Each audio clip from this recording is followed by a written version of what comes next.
बाबा के आविष्कार के बारे में तो हम सब जानते हैं। मैंने खुद उनकी दिव्यता को महसूस किया है। ऐसे ही दो सच्चे साईं भक्त की कहानी मैं आपको सुनाने जा रही हूँ। उन्होंने खुद अपना अनुभव शेयर किया है।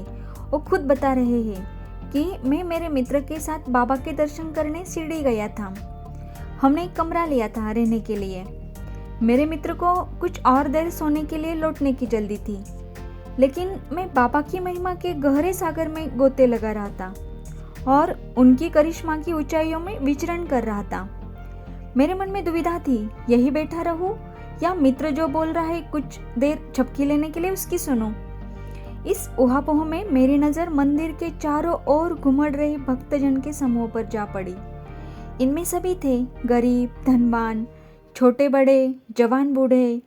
अचानक मुझे यह जानने की जिज्ञासा जाग उठी, कितनी विशाल संख्या थी इन गरीब अमीर भक्तों की जो बाबा के दर पर आ जुड़े थे। समाज के विभिन्न वर्ग में बाबा के लिए इस कदर श्रद्धा के क्या कारण है? अमीर गरीब सभी के वह इतने प्रिय कैसे हैं? मेरे मन में ऐसे कई सवाल कौन रहे थे।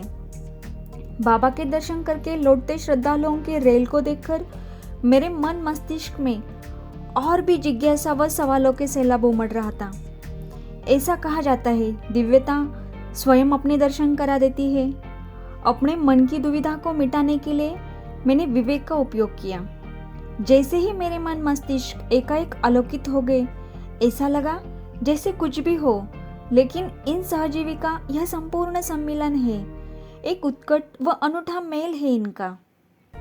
यहाँ निर्धन को भीख व भोजन की दरकार है, तो धनी को आशीर्वाद व उद्धार की आकांक्षा।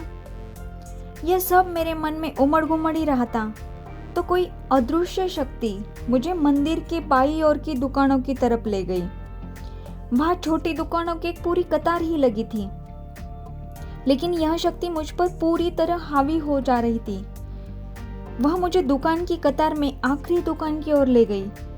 यह उजड़ी सी दुकान थी। वहाँ ग्राहकों के नाम पर कोई नहीं था, एक वृद्ध व्यक्ति के सिवाय। मैंने वहाँ की सभी वस्तुओं पर नजर डाली। ऊपर कोने पर एक प्रतिमा दिखाई दी मुझे। मैंने दुकानदार से वह प्रतिमा दिखाने को कहा, लेकिन वो था कि जो मेरी ओर ध्यान ही नहीं दे रहा था। शायद उसे लगा कि मैं उस प्रतिमा को खरीद ही नहीं पाऊंगा।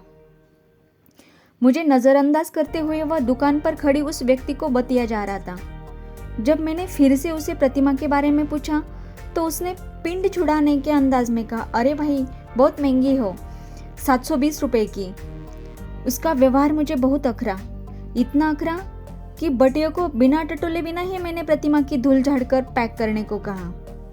मैंने एक सांस में कह तो दिया, लेकिन बाद में मुझे ख्याल आया शायद मेरी जेब में इतने पैसे न हो, और अपना तो मित्र वो सदा का ही कड़का, सो उससे पैसे लेने मिलने की मुझे कोई उम्मीद नहीं थी।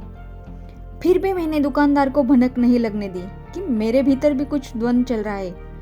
वैसे भी वो भी प्रतिमा को साफ पोंछ करने में लगा था, तो उसका ध्यान मेरी तरफ नहीं था।